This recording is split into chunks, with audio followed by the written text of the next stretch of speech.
Hello friends. आज की video का शीर्षक है क्या बाजार थक गया है। देखिएगा, अगर इस बात को हम समझने की कोशिश करें तो कहीं पर ऐसा लगता है कि मार्केट ऊपरी लेवल पर सस्टेन नहीं कर पा रहा है।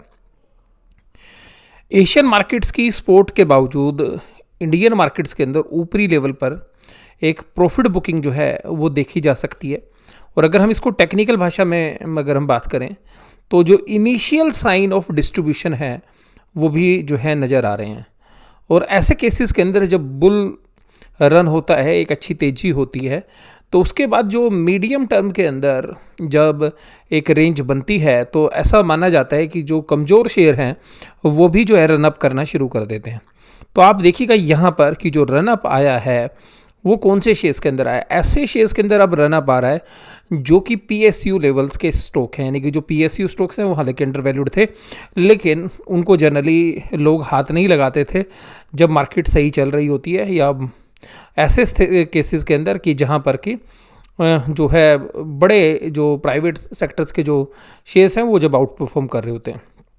अब देखिएगा, सरकारी कंपनियां आउट परफॉर्म कर रही हैं मार्केट को, और जो बड़े प्लेयर्स हैं वो निफ्टी को और बैंक निफ्टी को जो है उन्हीं के दम पर रोकने की कोशिश कर रहे हैं। और जो फॉरेन इंस्टीट्यूशंस के फेवरेट स्टॉक्स हैं जैसे एचडीएफसी लिमिटेड है, कोटक महिंद्रा बैंक है, एचडीएफसी लिमिटेड है, रिलायंस इंडस्ट्रीज़ है, उन कैटेगरी के जो शेयर्स हैं उनके अंदर जो है ऊपरी लेवल पर एक प्रॉफिट बुकिंग देखी जा सकती है।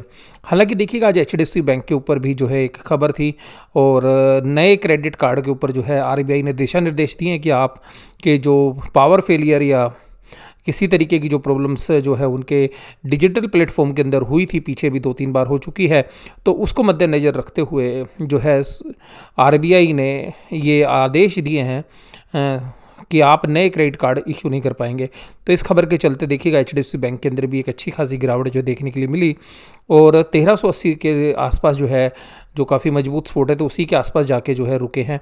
और एक दम जो है केवल 50 रुपये की जो गिरावट है ऊपरी लेवल से करीबन आधे घंटे के अंदर ही देखने के लिए मिली एचडीएफसी बैंक के अंदर।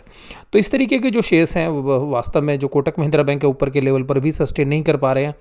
तो यहाँ पर अगर हम पूरी बात अगर करें तो कहीं ना कहीं ऐसा लगता है कि जो बाज़ार के अंदर जो दिग्गज हैं वो थक गए हैं। और आज देखिएगा, कल जो है डेटा थे आपके ऑटो के, तो उन ऑटो को डेटा को अगर खंगाल के देखें तो मारुति के डेटा तो बहुत अच्छे नहीं थे, लेकिन मार्केट को पसंद आए, और बुल्स जो है अब आज मारुति के ऊपर जो है सवारी करते हुए नजर आए। मारुति आज बहुत रफ्तार में था, और लेकिन निफ्टी अपने ऊपरी लेवल को सस्टेन नहीं कर पाया। आज निफ्टी ने नए हाई लगाए, 13,216 के नए हाई लगे, लेकिन क्षण भर के अंदर ही वो लेवल टूट गए। और उसके बाद देखिएगा, मार्केटर ने बहुत बार कोशिश की ऊपर जाने की, लेकिन बैंकिंग स्टॉक्स के अंदर ऊपरी लेवल पर काफ़ी दबाव था, और बैंकों से जब तक सपोर्ट नहीं आता है तो निफ्टी कुछ नहीं कर पाता है। अगर निफ्टी यहाँ पर आया है तो बैंकिंग और फाइनेंशियल्स के दम पे आया है सबसे ज़्यादा। तो अगर 12,000 से 13,000 की रैली की अगर हम बात करें तो उसमें बीएफएसआई स्पेस का ही जो है इंपॉर्टेंट रोल था। अब वो स्पेस जो है यहाँ पे थोड़ा सा थकता हुआ नज़र आ रहा है। तो यहाँ पर देखिएगा, जो बुल्स हैं वो वहाँ पर अपनी पोजीशंस को या तो स्केयर ऑफ कर रहे हैं या वहाँ पर जो है नई तेज़ी नहीं देख रहे हैं। तो इसलिए ऊपरी लेवल पर आपको जो है डिस्ट्रीब्यूशन के इनिशियल साइन भी नज़र आ रहे हैं। और वहीं अगर हम दूसरी तरफ देखें तो जो स्मॉल और मिड कैप स्पेस है वहाँ पे क्या मजबूत तेज़ी है। आप देखिएगा, केमिकल स्पेस के shares, speciality chemicals, PSU stock जो है वहाँ पर बेहतरीन तेज़ी बनी हुई है। और इसके अलावा जहाँ पर भी आप नज़र दौड़ाएंगे तो स्मॉल और मिड कैप के शेयर्स में एक अच्छी तेज़ी जो है देखने के लिए मिल रही है, जो क्वालिटी स्टॉक्स हैं। तो अगर आप ब्रॉडर मार्केट की बात करें, अगर चौतरफा अगर आप देखेंगे तो वहाँ पे खरीदारी आपको नजर आएगी, लेकिन इंडेक्स लेवल के ऊपर देखिएगा, इंडेक्स ऊपरी लेवल पर अटकता हुआ जो है लग रहा है। और ऐसा भी लग रहा है कि कहीं इंडेक्स का जो पैसा है, जो इंडेक्स के शेयर्स का जो पैसा है वो निकल कर कहीं फॉरेन इंस्टीट्यूशनल इन्वेस्टर्स स्मॉल और मिड कैप स्टॉक्स में तो नहीं डाल रहे हैं, या कुछ क्वालिटी स्टॉक्स के अंदर तो जो है वो शिफ्ट नहीं कर रहे हैं। ये तो आने वाला समय ही बताएगा, लेकिन आज जो है देखिएगा ऊपरी लेवल पर एक अच्छी खासी जो है प्रॉफिट बुकिंग हुई। हालांकि जो स्विंग था वो केवल 110 पॉइंट का था, और नीचे से देखिएगा बाउंस कर गया। और कल की तरह ऐसा नहीं था कि 13,000 के लेवल जो है टूटे हों, लेकिन आप देखिएगा बैंक निफ्टी वहीं पर बंद हुआ है जहाँ पर कल बंद हुआ था। अब देखिएगा, निफ्टी की जो कैंडल है आज फिर रेड कैंडल है, यानी कि ऊपर हाई जो है लगाए, ओपन हाई हुआ, लेकिन लो जो है नीचे की तरफ हुआ। तो कैंडल आज भी आपको रेड नज़र आ रही है। और इस तरीके की जब कैंडल्स जब नज़र आती हैं तो ऐसा देखना पड़ता है कि फॉलो अप जो है सेल आती है या फॉलो अप बाय आती है। तो देखिएगा अभी यहाँ पर जो हमें थकावट लग रही है, तो यहाँ पर जो डिस्ट्रीब्यूशन टाइप का जो पैटर्न है वो बना हुआ है। तो अभी 1-2 दिन शायद अभी यहाँ पर इसी तरीके के मूव आपको देखने के लिए मिलते हुए नज़र आने चाहिए, क्योंकि ब्रॉडर मार्केट से काफ़ी अच्छी सपोर्ट जो है मिल रही है। अगर पूरे बाजार के अंदर अगर इंडेक्स के बाहर देखने की कोशिश करें विस्तृत रूप में, तो वहाँ पर काफ़ी अच्छी खरीदारी है। अगर अब यहाँ पे बात करें इंडेक्स में, तो देखिएगा मारुति का केवल 7.78 का कंट्रीब्यूशन था चढ़ाने में। एचडीएफसी बैंक का केवल 2% गिरने से 14 पॉइंट्स की गिरावट थी। बजाज फिनसर्व में अच्छी तेजी चल रही है 5.33, Asian paints 4.92, SBI 4.03, Bajaj finance 2.82। अब देखिएगा बजाज ग्रुप जो है आउट परफॉर्म कर रहा है काफ़ी लंबे समय से, लेकिन यहाँ पर भी देखिएगा ऊपरी लेवल पर, हालांकि आज अच्छी तेजी रही है, लेकिन ऊपरी लेवल पर देखिएगा यहाँ पर भी जो वैल्यूएशंस हैं उसके स्ट्रेच आपको साफ साफ नजर आएंगे। आज का बेताज बादशाह था एसबीआई, और बैंक निफ्टी को भी रोकने में बहुत महत्वपूर्ण योगदान एसबीआई ने दिया। और यहाँ पर भी आप देखेंगे कि इंडेक्स के अंदर भी जो है एक तो खुद नहीं गिरा, और दूसरा जो है निफ्टी को चढ़ाने में 4 पॉइंट की जो है तेजी उसने की। अब देखिएगा यहाँ पर अगर हम बात करें कि जो शेयर्स आज तेजी में थे, तो उन तेजी वाले शेयर्स में अगर हम बात करें तो आज का जो सितारा था वो मारुति था। मारुति की 7.39% की तेजी, उसके बाद ओएनजीसी की तेजी 4.54, मैंने अभी बोला आपको PSU space, Hindalco 4.38, Asian paints 4.13, NTPC 3.96, SBI 3.79, Bajaj Finserv 3.54। अगर आप यहाँ पे सभी शेयर्स में देखेंगे हालांकि तेजी थी, लेकिन देखिएगा ये ऐसे लेवल पर आ गए हैं कि जहाँ पे वैल्यूशंस काफ़ी स्ट्रेच जो है आपको नज़र आएगी। वहीं दूसरी तरफ थोड़ा सा कंफर्ट आ गया है एचडीएफसी बैंक में, टीसीएस में, बजाज ऑटो में। अगर अब यहाँ पे इनमें ये गिरे हैं तो हो सकता है कि यहाँ से एक टेक्निकल बाउंस बने और निफ्टी को सस्टेन करने में 1 या 2 दिन जो है ये मदद करते हुए नजर आए। और क्योंकि ऊपरी लेवल पर काफ़ी अच्छी सेलिंग हुई है, तो क्या ये सस्टेन करेंगे या नहीं करेंगे, ये तो आने वाला जो है समय ही बताएगा। बट मार्केट अभी जो है बाय ऑन डिप्स जो है स्ट्रेटेजी जो मार्केट के अंदर चल रही है, तो शायद वही अभी चलती हुई नज़र आएगी। और जो गिरावट होगी तो वहाँ पर जो है आपको बायर साफ साफ नज़र आएंगे, क्योंकि आप स्मॉल और मिड कैप के अंदर जिस तरीके की बाइंग है उससे इसी तरीके के इंडिकेशंस मिल रहे हैं। देखिएगा बैंक निफ्टी का चार्ट जो है कमज़ोर है एज़ कम्पेयर टू निफ्टी, और यहाँ पर देखिएगा 4 रेड कैंडल आपकी बन गई हैं।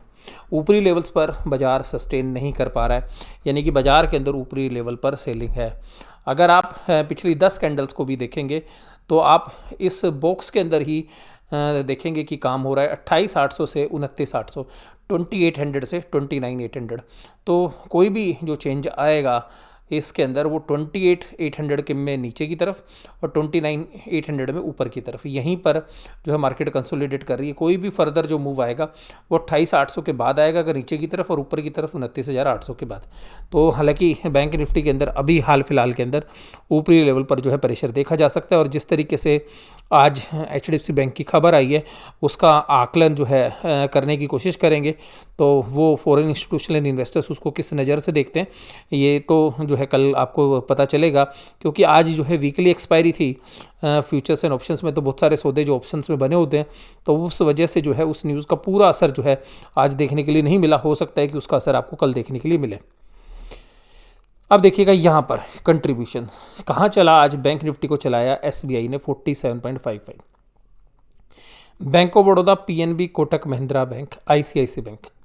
देखिएगा ये फ्लैट थे कोटक महिंद्रा बैंक और आईसीआईसी बैंक, हालांकि 480 के लेवल को सस्टेन कर पाया। गिराया किसने, केवल एचडीएफसी बैंक ने 93.35, एक्सिस बैंक 9.42, इंडसइंड बैंक 0.45।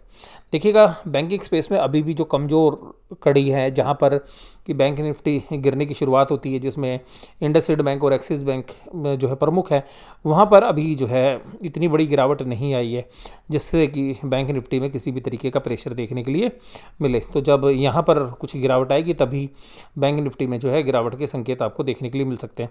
हालांकि एचडीएफसी बैंक और Kotak Mahindra bank initial sign जो है दिखा रहे हैं कि फॉरेन इंस्टीट्यूशनल इन्वेस्टर्स शायद डिस्ट्रीब्यूशन कर रहे हैं, और वो यहाँ पर अपनी जो है लॉन्ग की पोजीशंस को हल्का करते हुए नजर आ रहे हैं। इसी तरीके से अगर हम बात करें कि फॉरेन इंस्टीट्यूशनल इन्वेस्टर्स ने कल तो मामूली सी खरीदारी की थी, लेकिन आज जमकर खरीदारी की है 3637.42, और वहीं पर डीआईज ने 1439.74। ये डीआईज की ने जो बाइंग की और फॉरेन इंस्टीट्यूशनल इन्वेस्टर्स ने जो बाइंग की और डीआईज ने जो सेलिंग किया, उसके पीछे का राज क्या है। देखिएगा, फॉरेन इंस्टीट्यूशनल इन्वेस्टर्स के आज वीकली एक्सपायरी में सौदे लगे हुए थे, तो उन सौदों को एडजस्ट करने के लिए भी जो है बाइंग हो सकती है। या हम ये भी कह सकते हैं, क्योंकि देखिएगा जो उनके फेवरेट बैंक्स हैं वहाँ पर तो तेज़ी नहीं देखी गई, तो शायद बैंकिंग स्टॉक्स में तो बाइंग नहीं है फॉरेन इंस्टीट्यूशनल इन्वेस्टर्स की, या तो ब्रॉडर मार्केट में जो है उनकी बाइंग है, या ऐसा हो सकता है कि उन्होंने आज अपने फ्यूचर्स एंड ऑप्शंस के जो ट्रेड थे उनको एडजस्ट करने के लिए जो है बाइंग की हो। उसके बाद देखिएगा, पुट कॉल रेशियो जो है 1.64 पे आ गई है, कल के मुकाबले में बढ़ गई है, बैंक निफ्टी भी बढ़ गई है।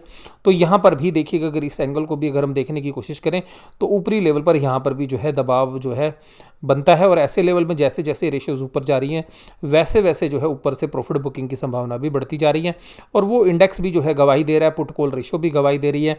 जो दिग्गज जो शेयर्स हैं वो सस्टेन नहीं कर पा रहे, लेकिन इनके बावजूद भी अगर आप देखेंगे तो जो शेयर मार्केट के अंदर अगर हम बात करें तो अभी भी ब्रॉडर मार्केट, स्मॉल और मिड कैप में एक अच्छी तेज़ी जो है बनी हुई है, लेकिन वो ऐसी जो है सेगमेंट है जहाँ पर कि हाई रिस्क हाई रिटर्न्स हैं। अगर इंडेक्स में किसी भी तरीके की अगर गिरावट आती है तो वहाँ पर ऑटोमेटिकली अपने आप जो है गिरावट बन जाती है। लेकिन फिर भी देखिएगा, जो ब्रॉडर रूप से अगर हम बात करें तो जो स्मॉल और मिड कैप मार्केट है वो वास्तव में आउट परफॉर्म करती हुई नज़र आ रही है। तो यहाँ पर आज की जो चर्चा है ये आपको कैसी लगी, ज़रूर से ज़रूर आप मुझे कमेंट बॉक्स से बताइएगा। वीडियो इसी तरीके से देखते रहिएगा। वीडियो देखने के लिए धन्यवाद। Thank you very much.